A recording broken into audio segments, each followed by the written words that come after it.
the behavior of a harmonic force, and from that, and only from that, understood that we have to have half kT per degree of freedom. We have 6 degrees of freedom for each lattice point, for each atom in a lattice point, and that's that. Okay. Now, if we would like to calculate the specific behavior of a specific lattice, we need to get some more information.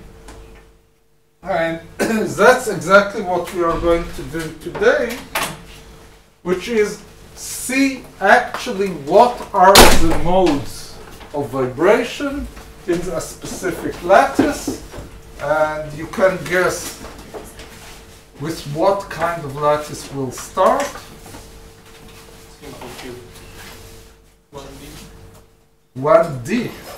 Simple cubic is already too intricate, too complex. We'll start with a 1D with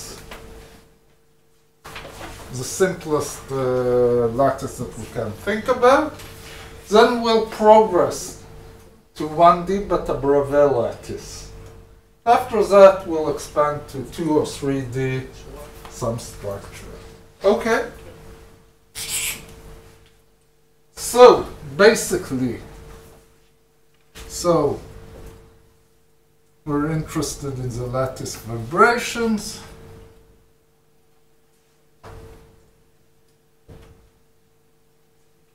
And we'll start from a 1D lattice.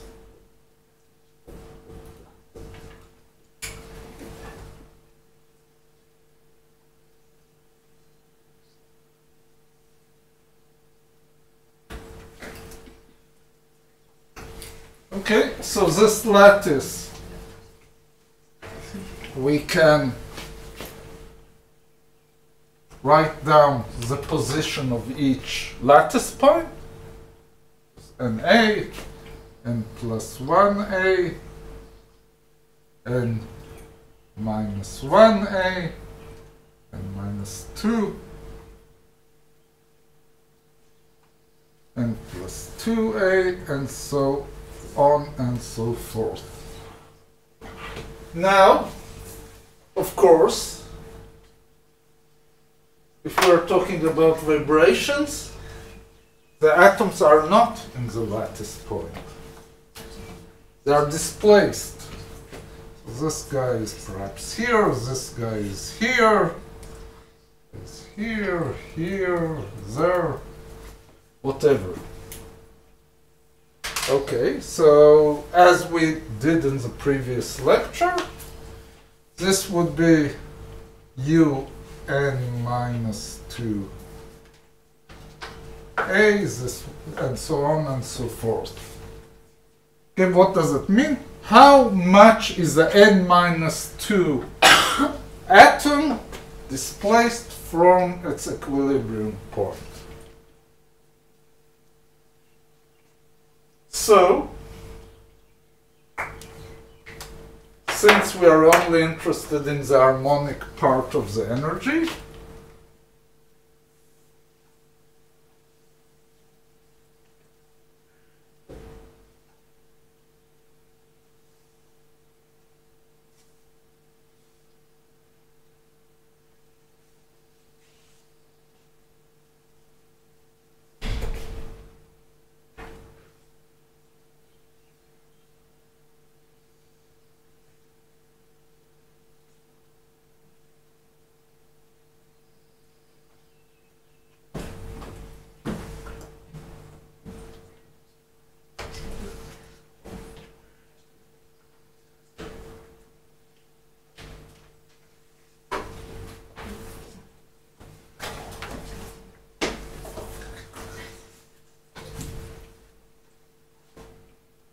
okay, what did I do here?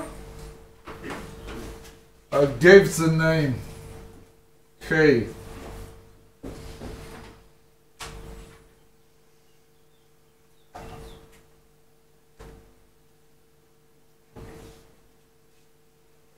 the second derivative of the potential between the atoms.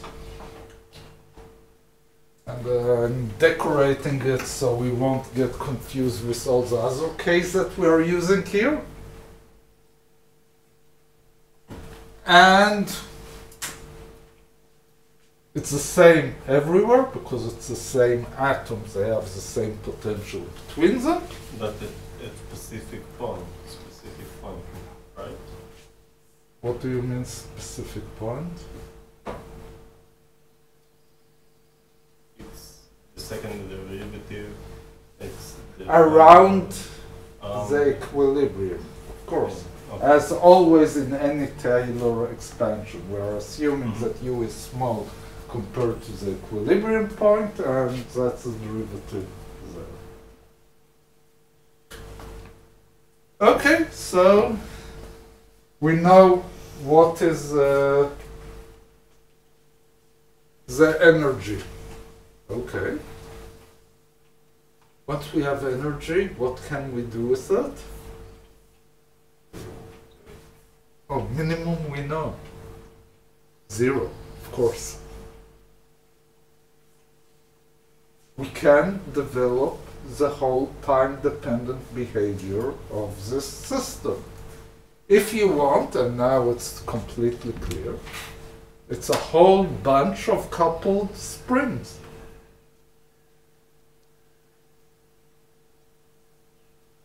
See it?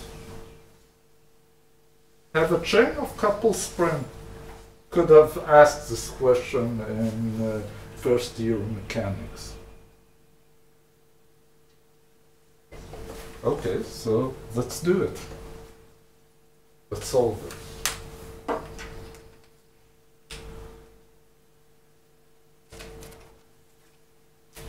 So, equations of motion.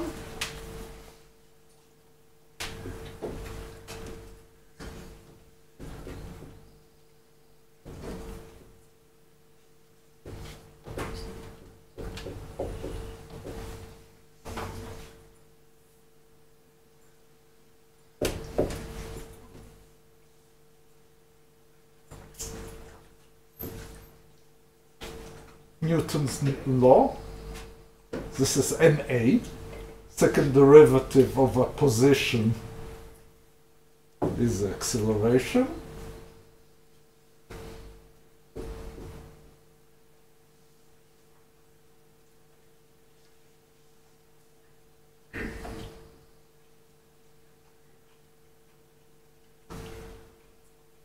And force is the derivative of the energy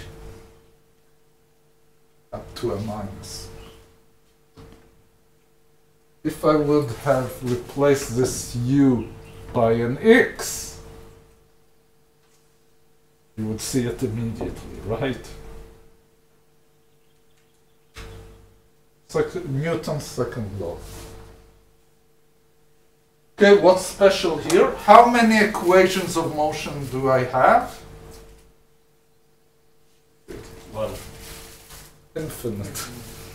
It's an infinite lattice, and each point, each atom has an equation of motion. Okay? So I have, this is actually an infinite number of equations. We could impose boundary conditions, right, of periodicity. Right, and we'll do it. Don't worry. Okay, so let's stop a minute and look what's going on here. Where would u of n come into the game? At two different contributions to the sum. One would be n plus 1 minus n.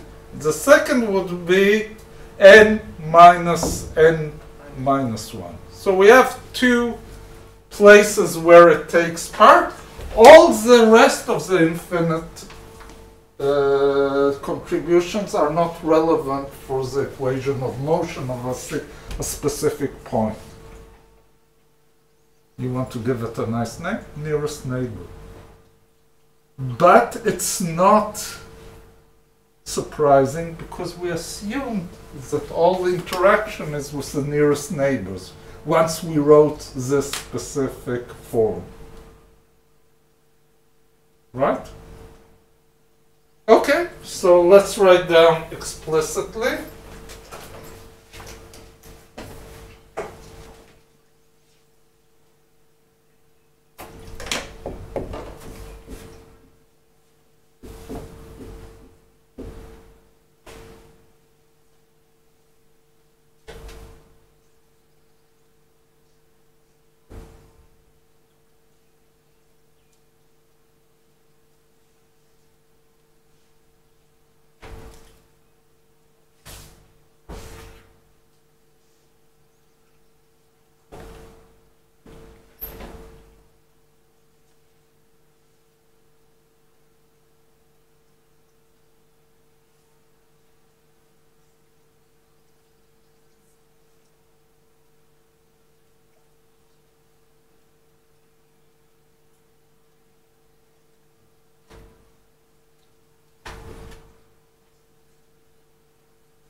Right?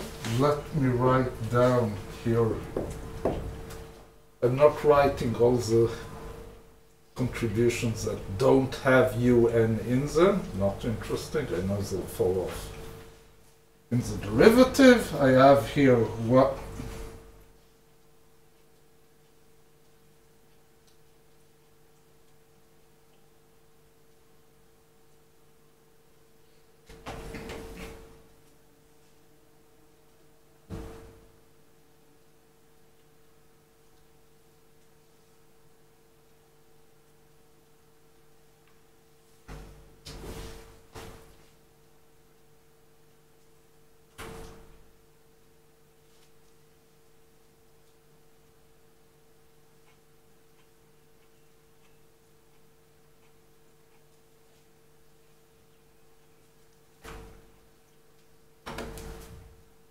And this is the result of the derivative.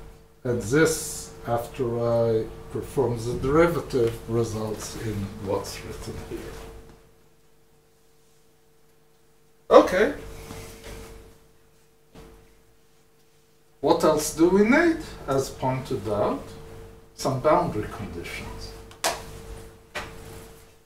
Classical physics, we always have to have boundary conditions. So we assume n atoms, or lattice points,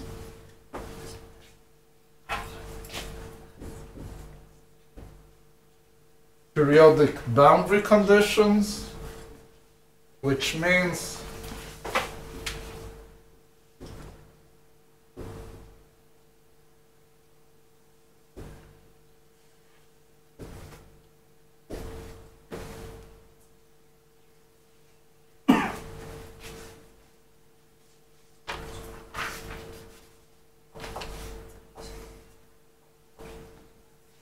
okay, someone can guess the result. What is UN of A?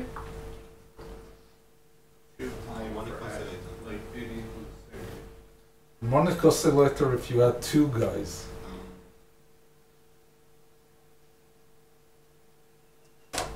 Let's stop a minute and think what we have here. This is some type of wire, right? You perturb a wire, what do you get? Wave. A wave. So the solution must be a wave. Okay, so let's guess the solution and show that it's actually a solution. So,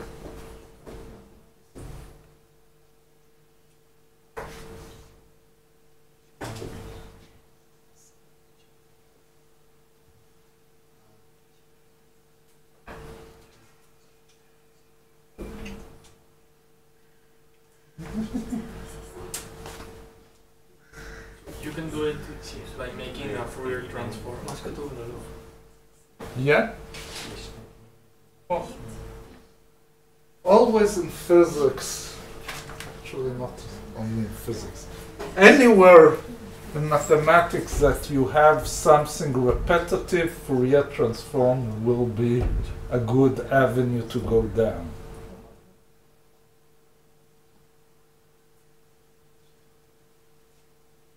Okay, so I wrote a waveform. The only difference between this form and the usual forms that you are used to, kx, is that x now is discrete, right? Because you have a finite number, not a finite, a discrete number of atoms.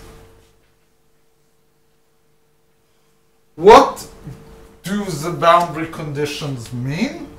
Means that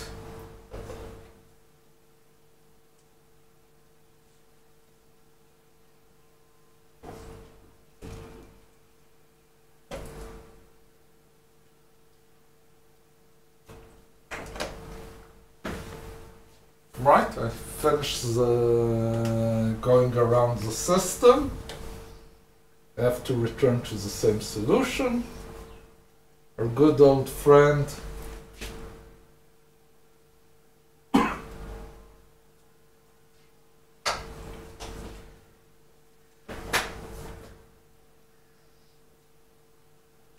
where L is an integer.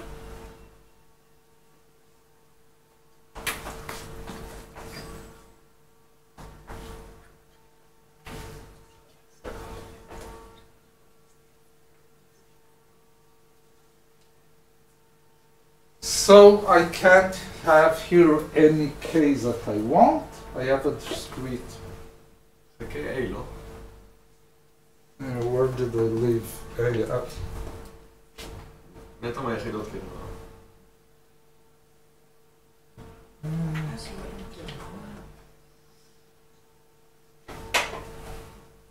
Of course, here you have an A, and that's a very good one. Although refuses to write it, it's a very good observation. It has to be A. Just units as it counted. Very good. Okay, so these are the possible cases. If n goes to infinity, large n, then you have a continuum of values of k. But for a finite system, you'll have here quantization of k. Why is it periodic boundary conditions?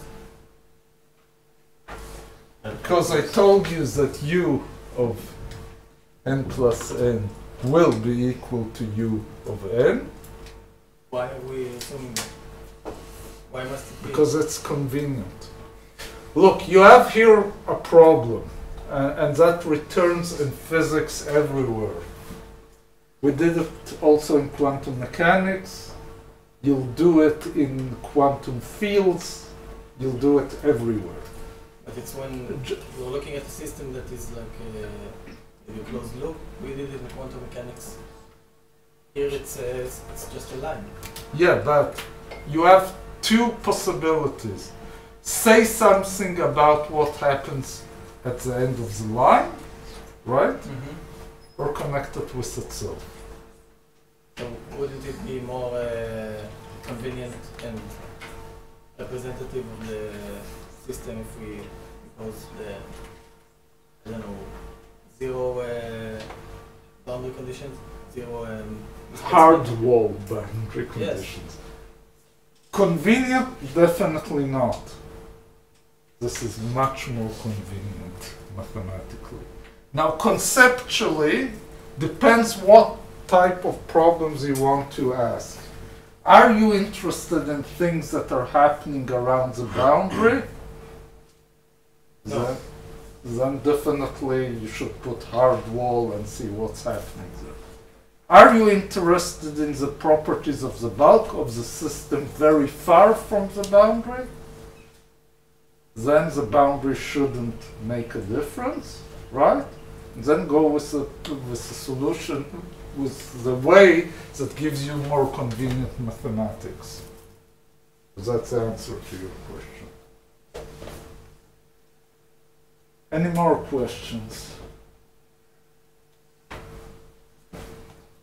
Okay, so we treated boundary conditions. Now we have to see that this is indeed the solution.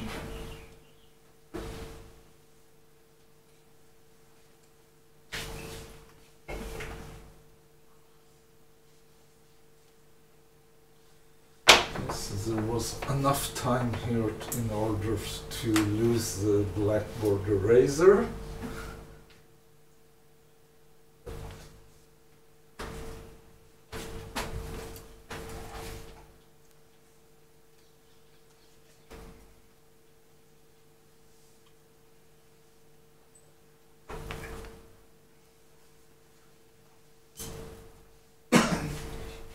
So you want to get the dispersion relation?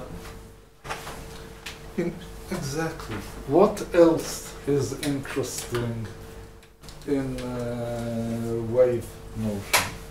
But in order not to scare people who forgot the term dispersion relation, let me solve it and then state what are the dispersion relation. Everyone knows here what is a dispersion relation? Omega equals CK.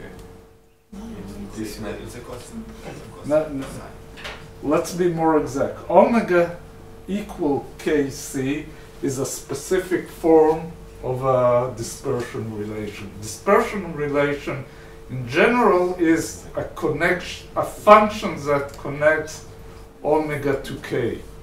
As we'll see shortly, it's not always linear dispersion, which is what you presented.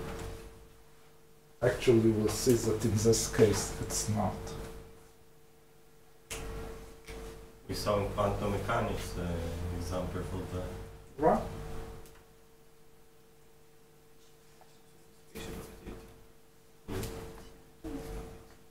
Okay, so what do? I just write down the solution in the equation and see what I get. Nothing more, nothing less.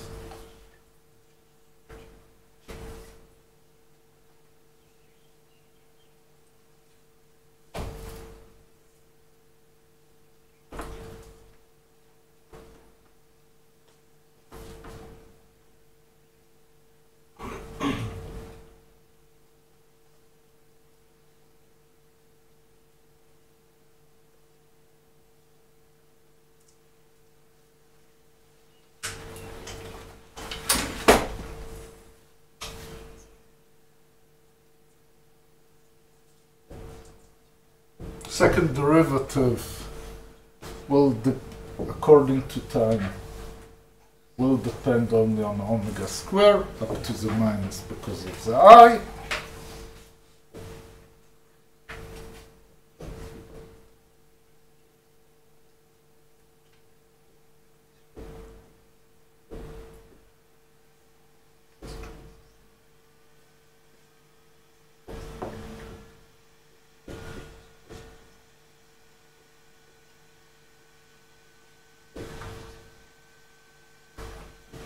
Here a minus.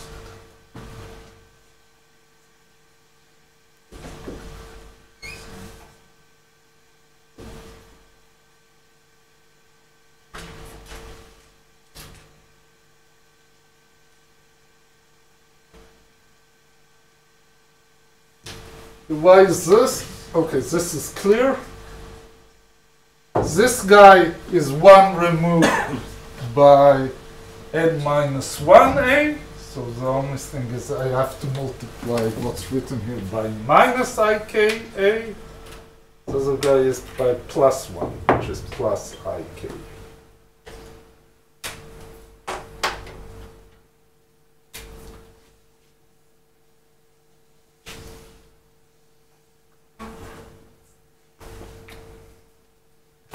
And now we have a function connecting omega to k, but it's not a simple linear one.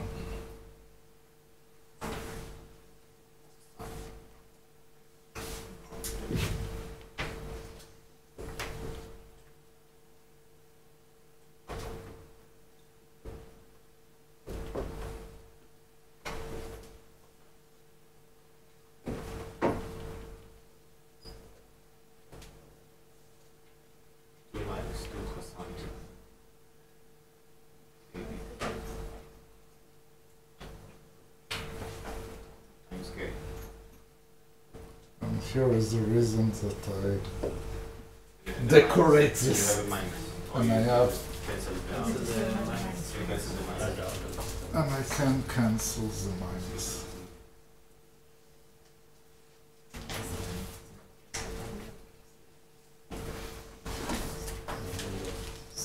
Or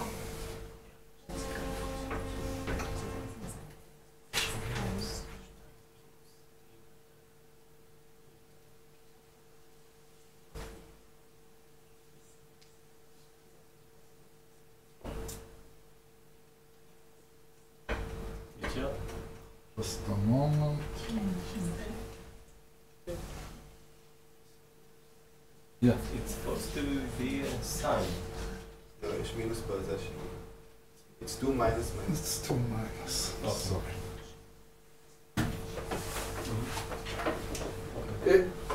Physically, it can't be a sign. Yeah. Okay, here I have a sign, but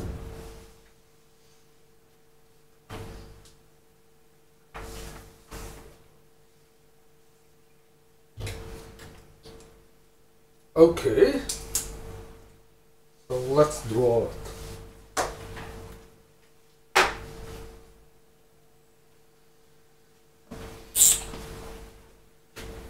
So if I draw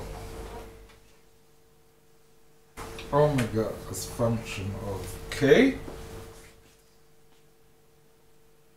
I start at 0.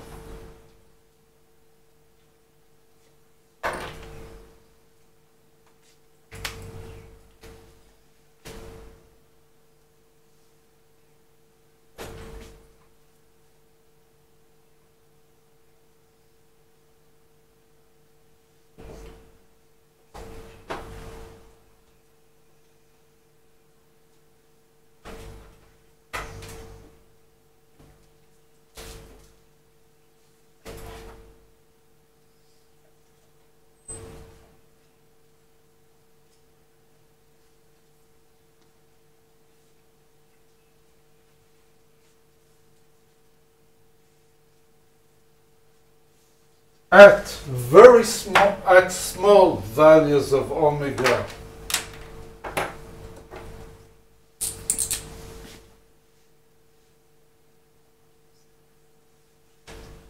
I have a linear expression because sinus of very small values of k would be just ka divided by 2. But at k of order of pi over a, I have a constant dispersion. Okay? So it's a wave that has the, well, I don't know even to call it usual, the relation that you're used to omega equals ck for small values of k, but not for larger values of k. What happens if I have k larger than pi over a? You can the difference between these two modes. I definitely can have it.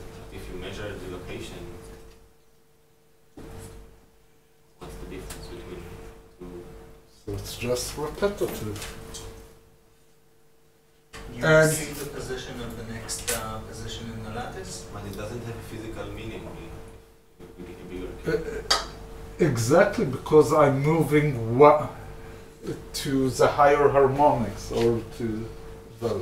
Let's stop a minute. What are these pi over a and minus pi over a? Full cutoff regions. That is exactly. No, it's not a cutoff.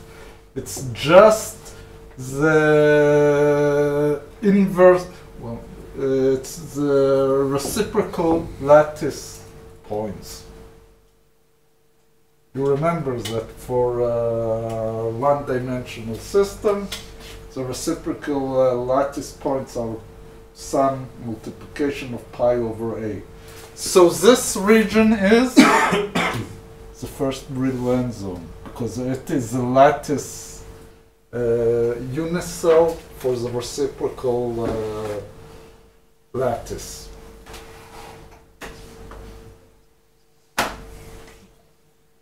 So this guy is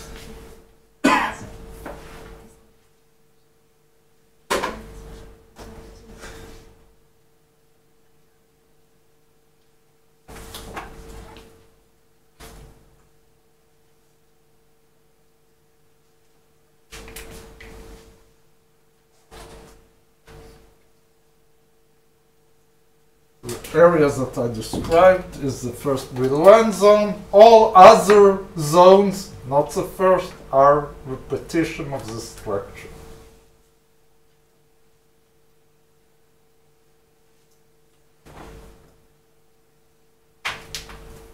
And here there should have stopped me. Here has to be a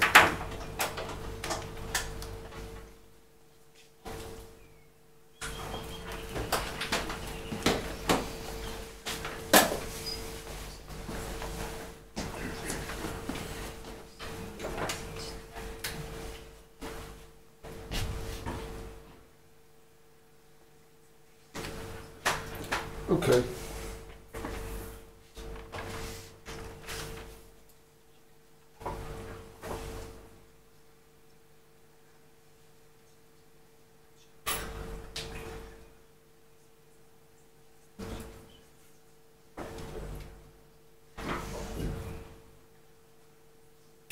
Questions still here?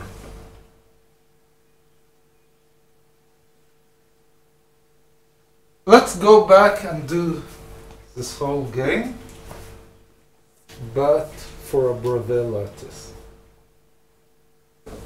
Still one-dimensional. I'll leave this drawing here. This.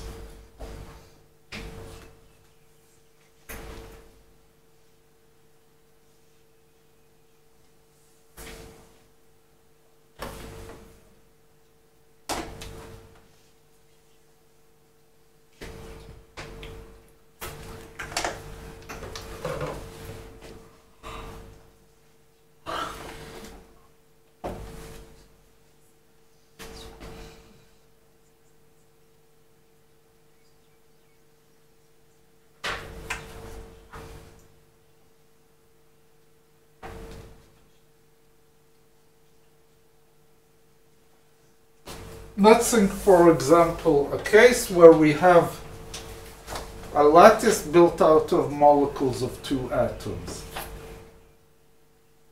At the moment, we'll keep the masses of each atom the same. But the difference is that here we have a distance d between the atoms, and here we have a distance a minus d.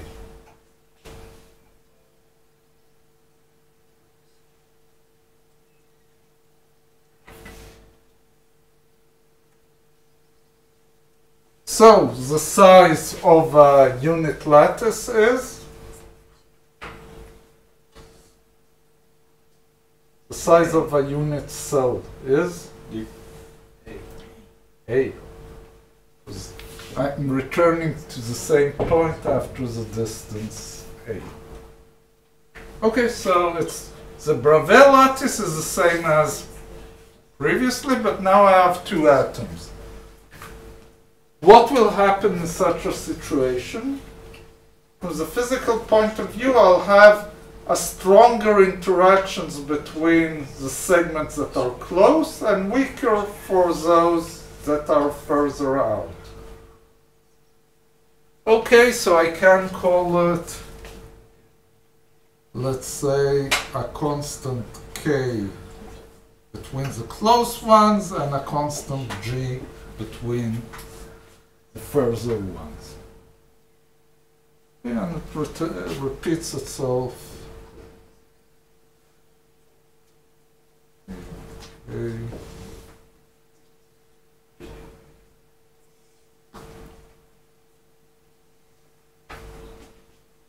What is the harmonic?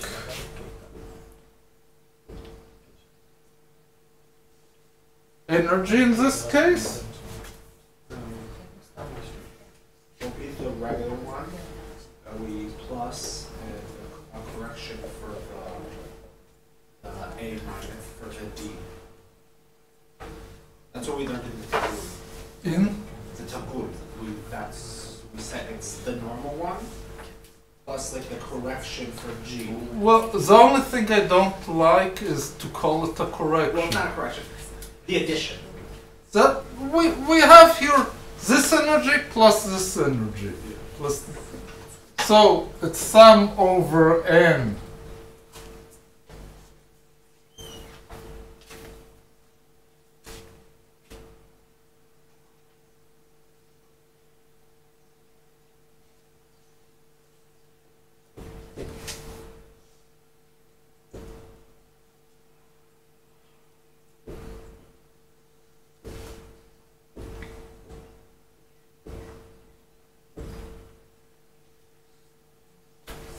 Okay, the displacements in this case are both for the Bravais lattice point NA.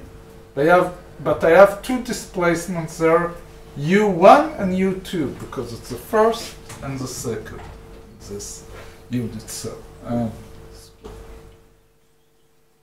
Plus, so I took this into account, but didn't take this into account. Okay, let's do that.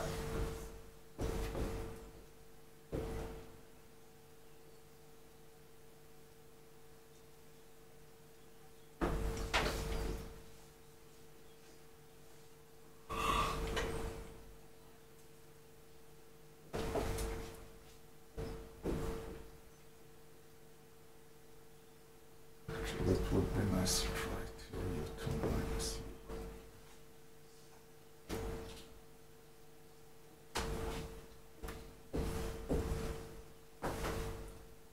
Okay, so I took this guy, this guy, and this guy here, and these, this, and this here. These are all the terms contributing to the energy.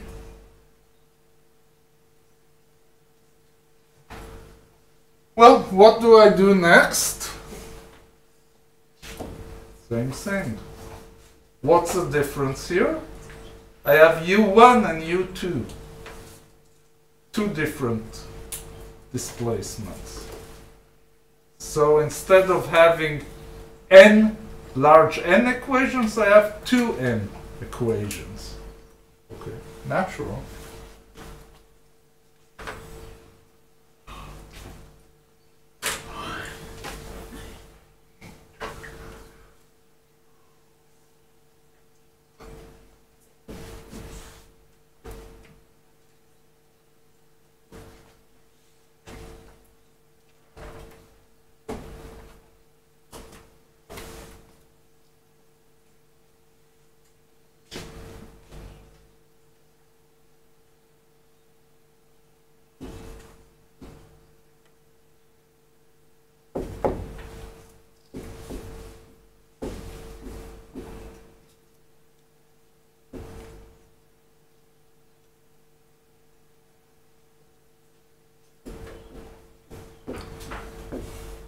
So, where U1 of NA appears, once here, and once in the previous guy. because it had between u and a and u n minus 1 as output. So it's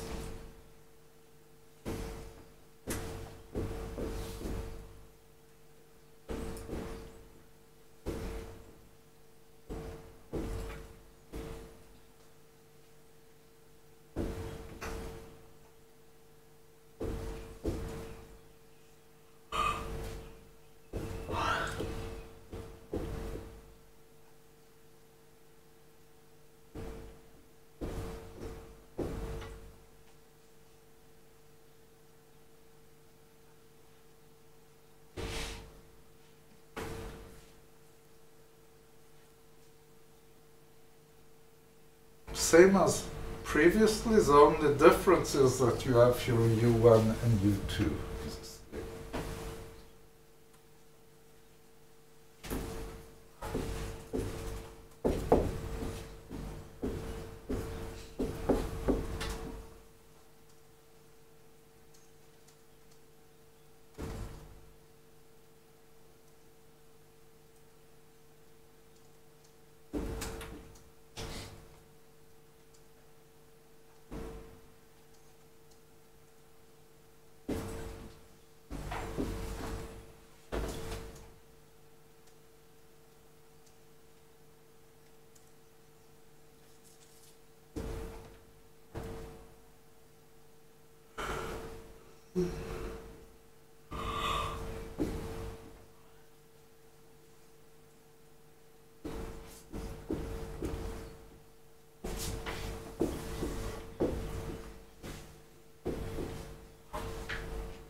Okay, so I need to guess two solutions here.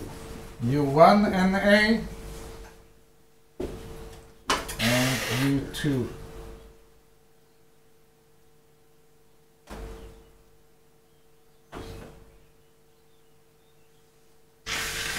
So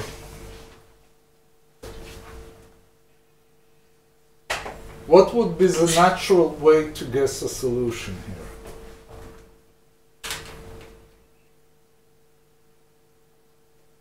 Should I have one or two omegas and k's? Two. One. One. They're still connected. They are connected, so I have a way it will propagate with some dispersion relation, connection between k and omega, which will be the same because the system is connected. What could be the difference between them? They don't have to have the same amplitude. So I'll write down epsilon 1 e to the power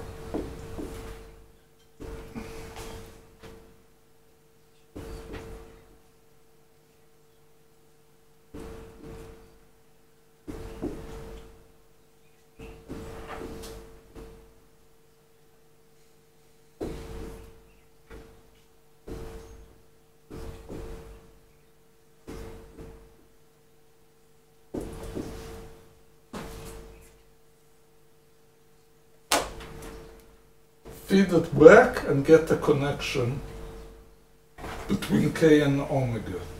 When we plug in, it's u1 is equal to a function of u1.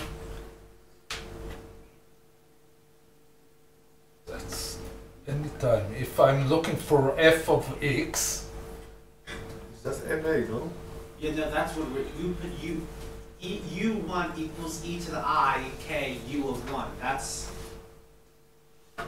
okay, sorry. what N we're times confused n. about. Okay, you're right. And then you said feed it back, and we're like, Wait, what? And rightfully so. It's not NA plus D.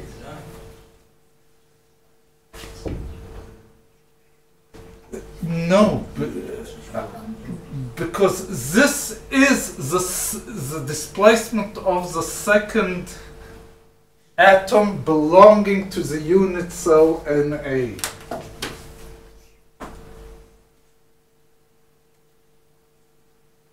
Okay? Enter it here, performs the derivatives, and now you'll get two equations.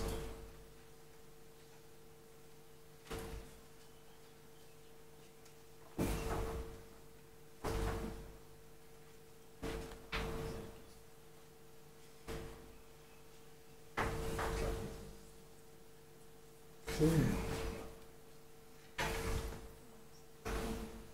Let's do it here.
Okay, plug that here, the first term m omega squared times epsilon 1.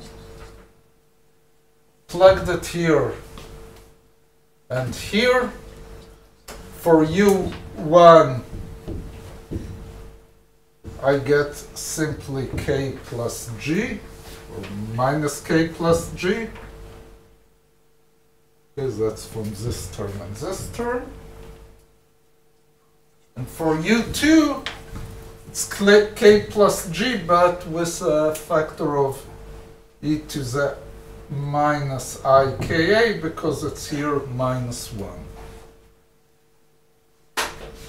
And I already dropped the full solution of e to the power ikn minus omega t.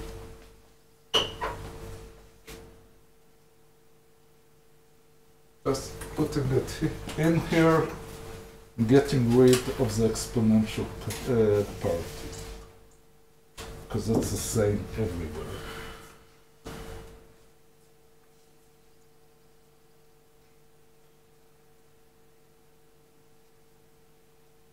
Missing lunch, or just tired, or...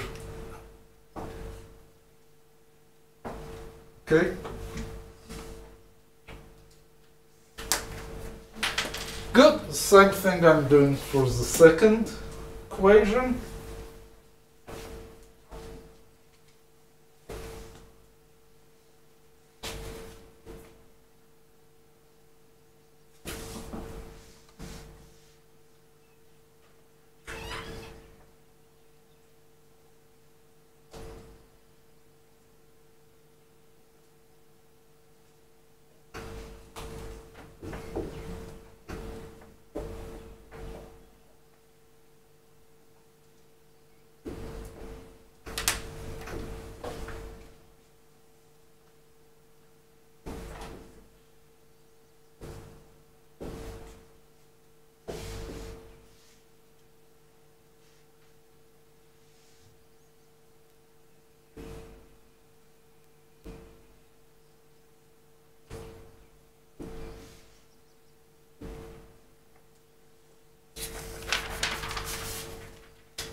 When does this have a solution?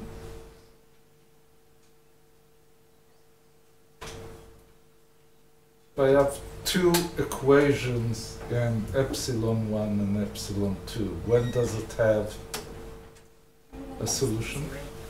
Exactly, when the determinant goes to 0. So let's write down the determinant and check when it goes to 0.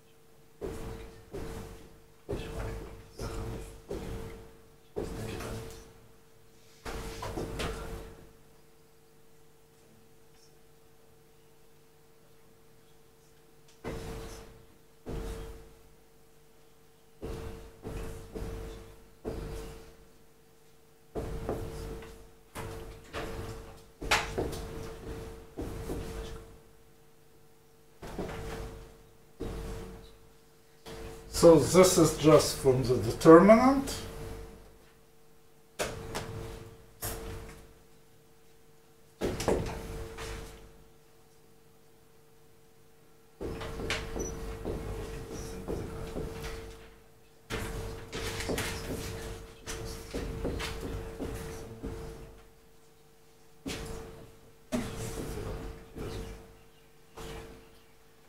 Where did you get absolute value? Because I have here a minus ik Oh, okay. and a plus ik. Just because once I'm going one forward, the other is one backward. Okay, so should do some work and find out. It's definitely an equation that connects to omega with k. There is a square there in the first term, in the left side. The left The side. K. Not sure.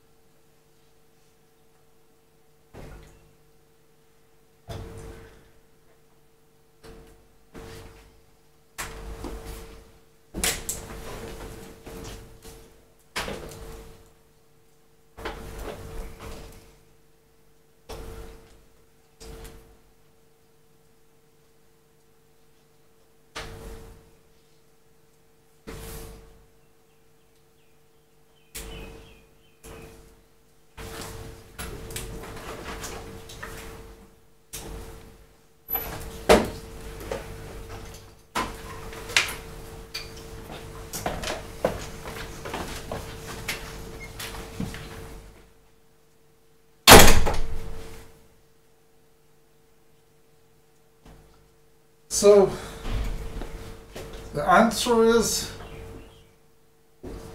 I'm just separating here omega square.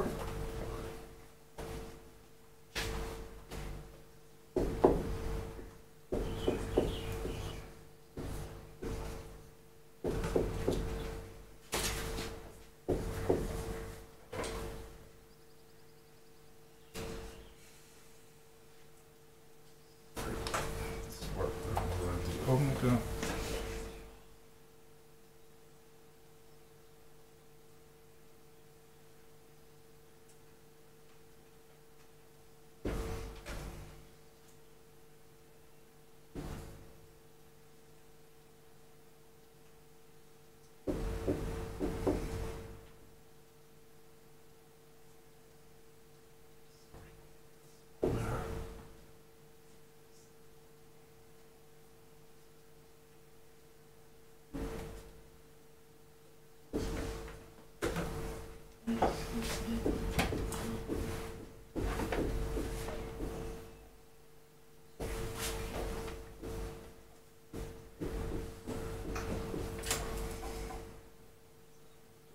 And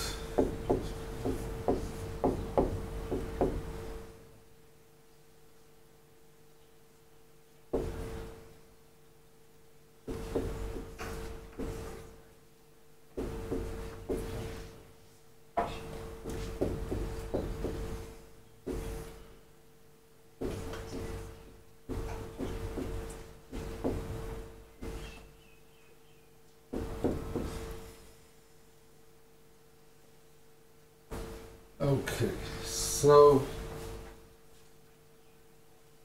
except burying us in very ugly mathematics, what did we achieve from this whole exercise? We actually have here buried a lot of physics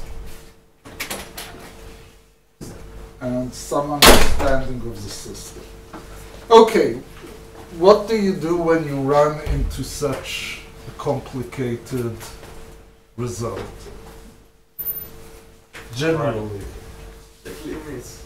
Take limits, right. If you have something that is ugly and ununderstandable, you either nowadays you can go to your computer and plot it, or if you want to continue analytically, see what is the behavior in the limits.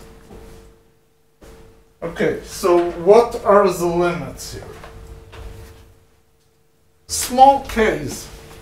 That's a very natural limit. Close to the zero, very far from pi over a.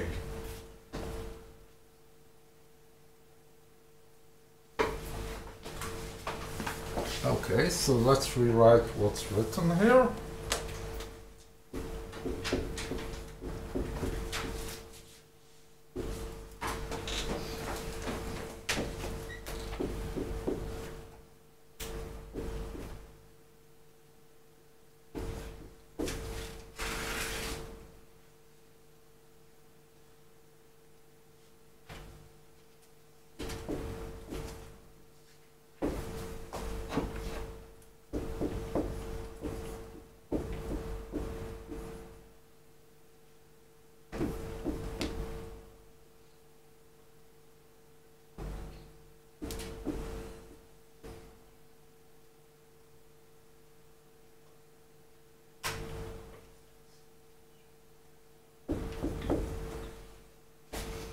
What did I do?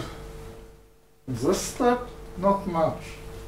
The only thing that depends on k is here. It is a big k that I haven't been careful to indicate. This is only dependence on k, right? So cosine for small k's of k, for k which is much smaller than k. I can write it as 1 minus k times a squared. Okay, it doesn't seem to help much. Can we take out the k plus g now Excuse me? from the square root? Exactly, that's what I'm going to do now.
Okay, what does that mean? All I did is pull out k plus g outside.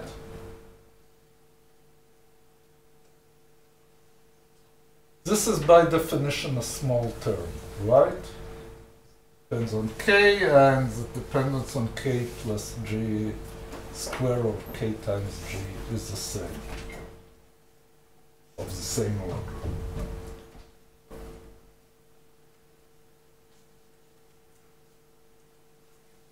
So,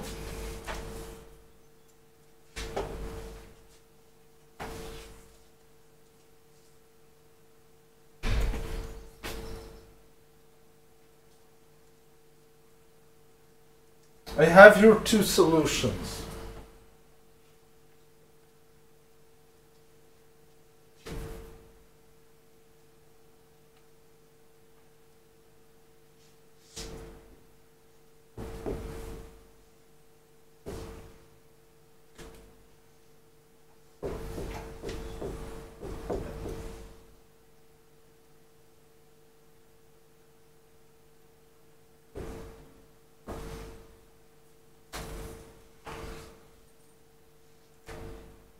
Divided by m is the sum of the two Divided n, by 2. The sum of the two spring constants, if you want. What is the case here? Where we have the plus, then I can ignore everything that's in here. I'm left just with twice what's written here. Okay. This is a case actually where E1 is I equal minus E2.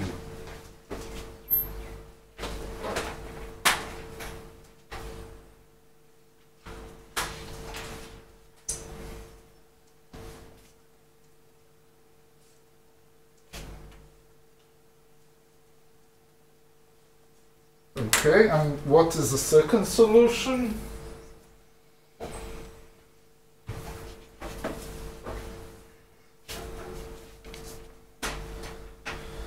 Second solution here is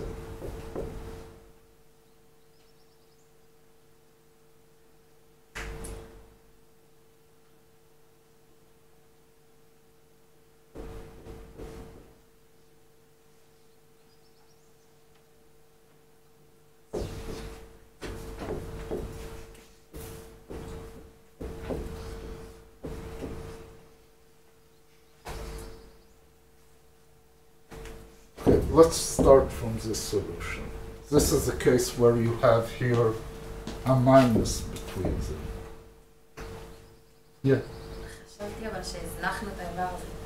No, I can't throw the k at all.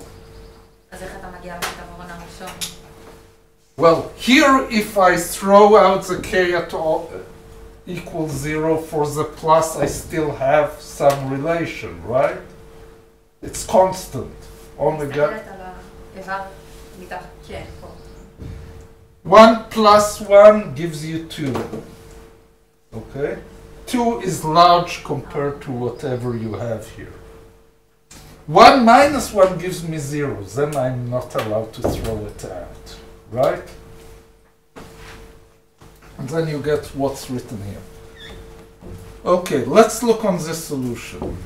Basically, what is this solution?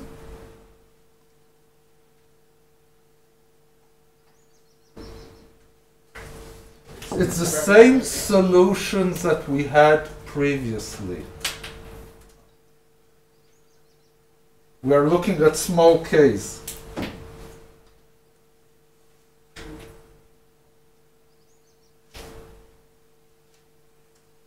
Okay, it goes to 0 when k goes to 0.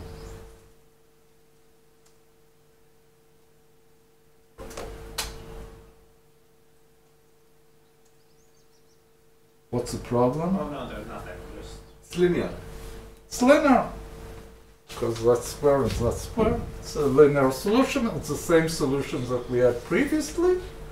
The only thing that changed is instead of having here k, we have here some weight average between k and g.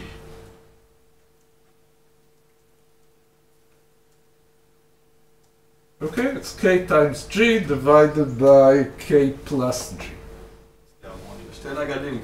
Yeah, it's the same as having two resistors. So this solution is the same as the previous solution. So we have one solution that tells me that if I'm looking, should I redraw it so you'll see it better?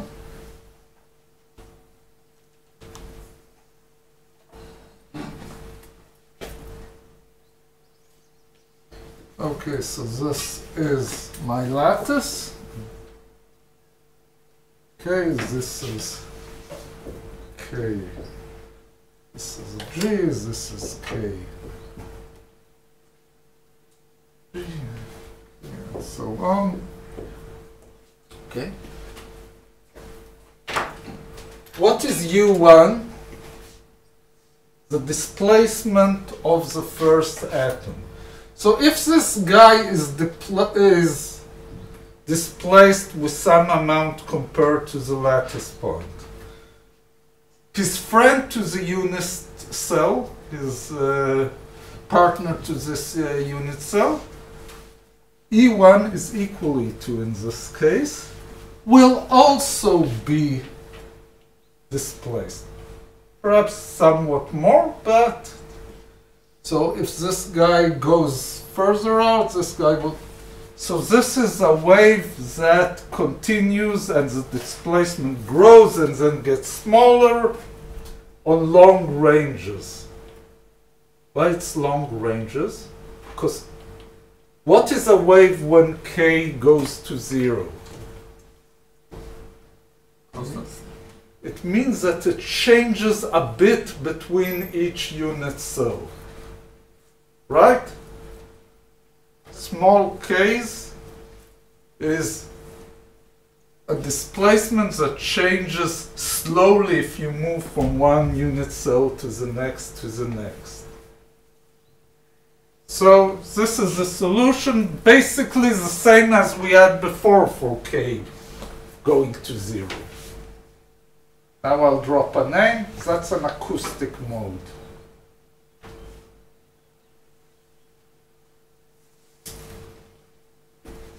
This guy is a totally different. Why? Look what happens here. First of all, the displacements are opposite.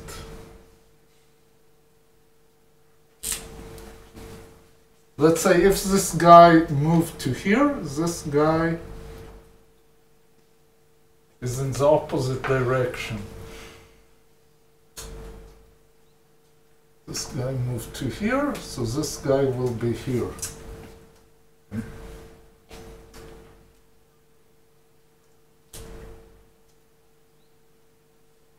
So, and it doesn't depend on k at all.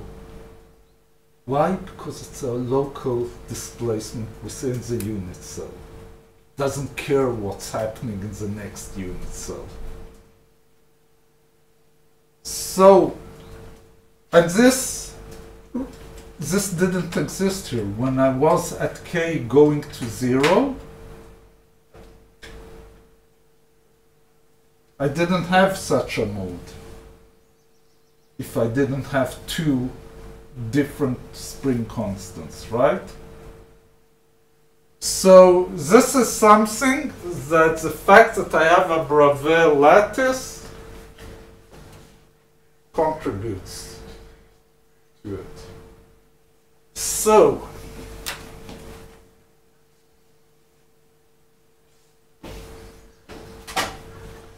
now, as physicists, what's the first question that we have to ask ourselves?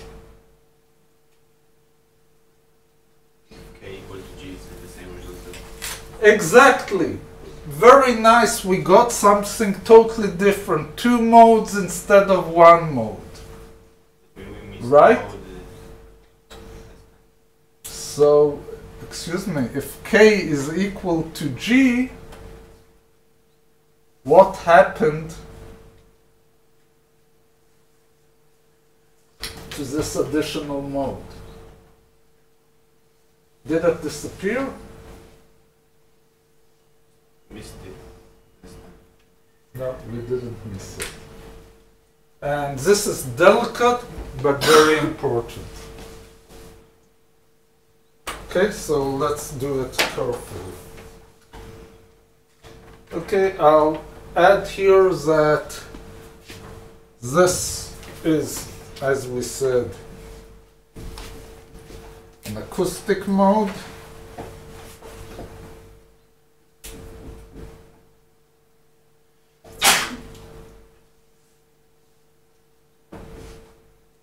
And this guy is known as an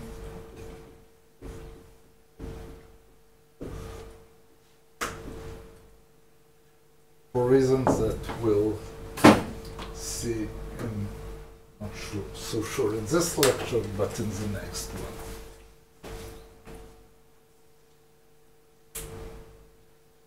Okay, so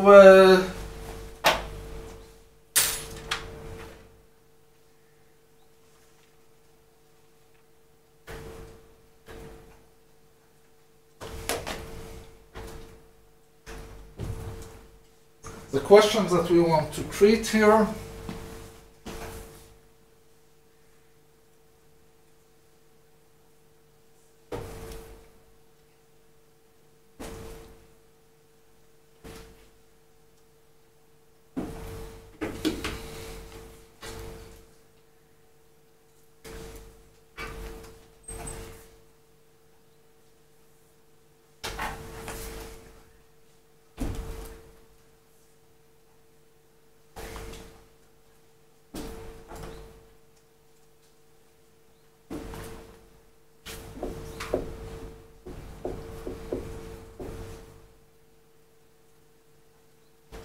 Okay.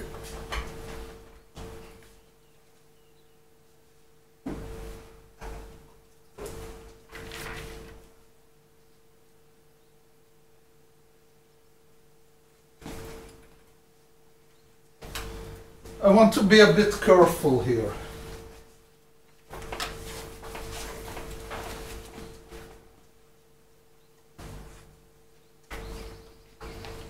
I don't want immediately to equate them, just because I have a jump from two solutions to one solution. I want to open a small difference between them and then take the difference to zero in order to understand what's happening here. So I write down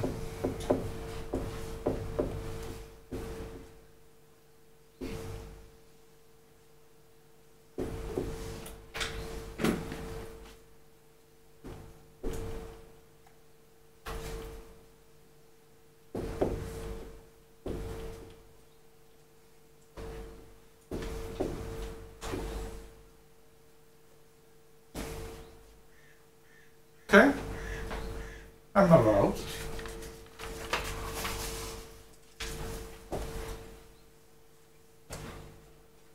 So I'm writing down the solutions that I just raised.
Just replacing everywhere that I had in my previous solution k by k0 plus delta and and everywhere that I had G by K0 minus delta.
Okay, a bit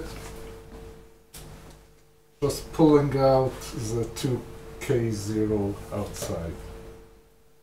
K0 square root is what appears here.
Just rearranging the terms.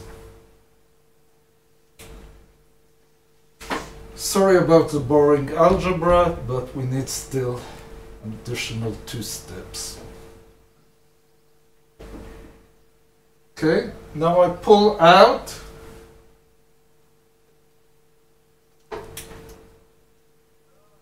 one plus cosine Ka before the square root.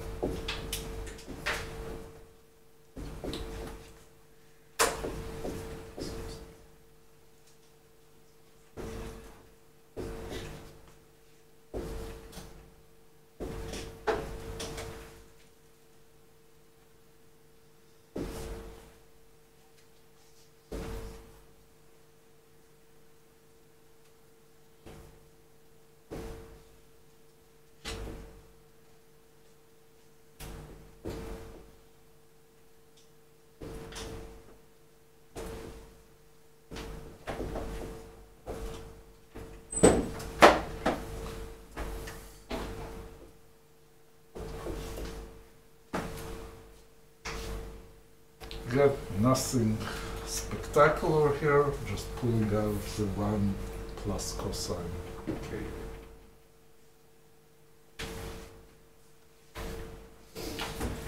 Now we'll try to remember a bit of our trigonometry.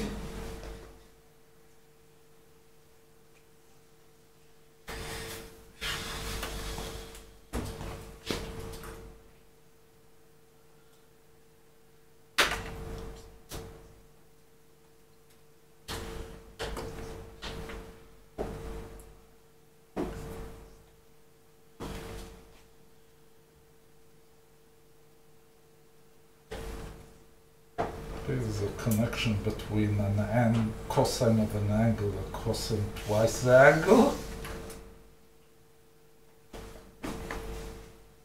And this guy is simply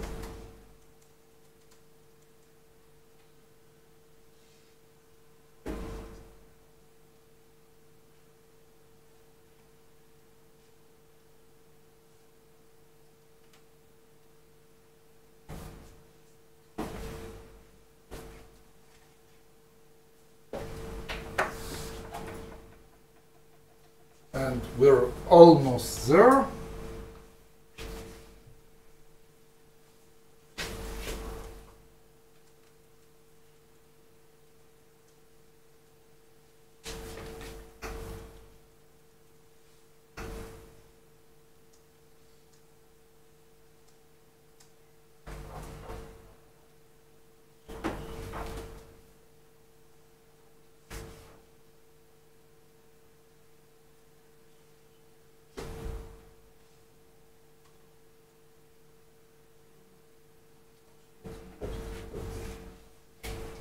Now I'm taking delta to 0.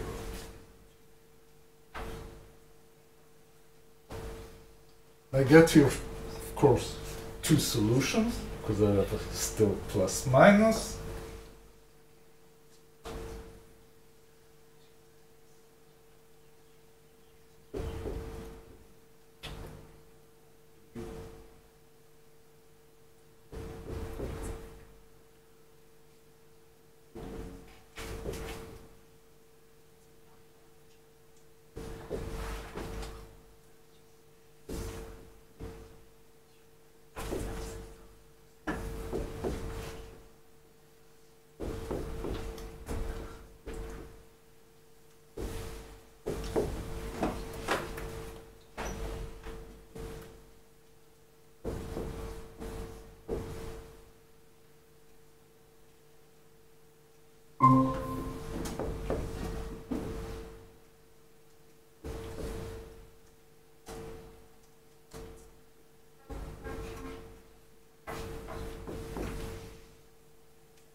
Okay, so what does this mean?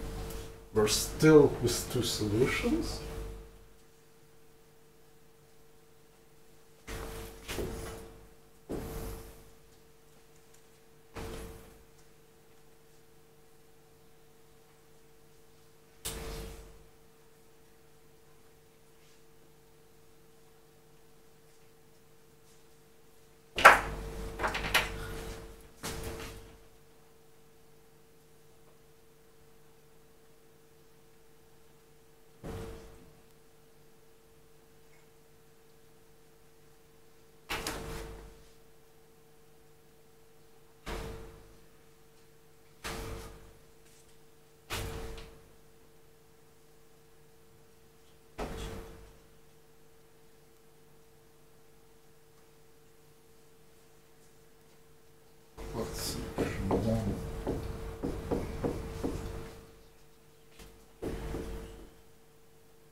So, what did I get here?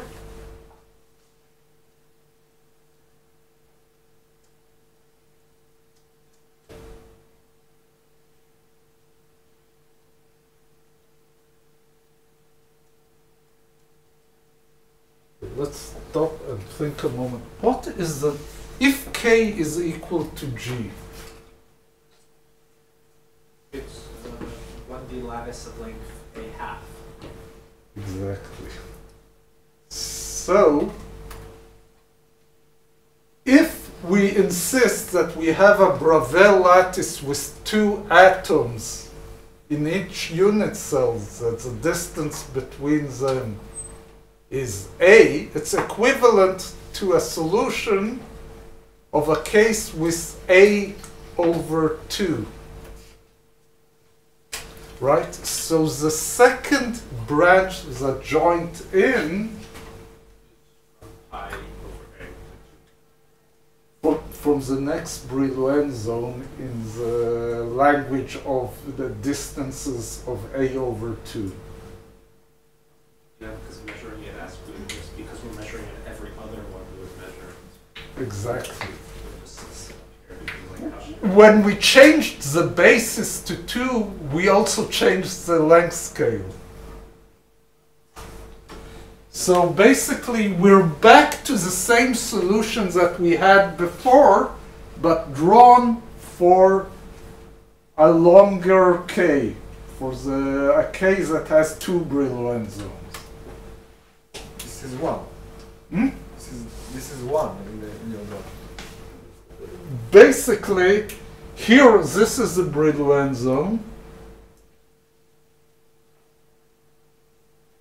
But if we call it a single cell, so we have only this branch. We should be a bit more careful, and I'll do it more carefully in the next lecture. But the point is basically equating K to G does more than just saying that the two springs are the same. Conceptually, it means that your lattice length, your lattice unit is half the length that before. Therefore, you are discussing now a case where your Brillouin zone is different. So it's not just simply looking on one and the other and trying to understand why I have here 1 and there 2. So I bunched together 2 Brillouin zones there. Now the important thing will come out here, and we'll talk about it a bit more in the next lecture, what happens when they are slightly different. Then you can more clearly see the physics behind it. That's also the reason that we did all this development. All that I said at the moment, I could have told you in the beginning. Oh, guys, it's equating K and G is not just saying to you it's the same lattice. No, you have to change your basis from 1 to 2.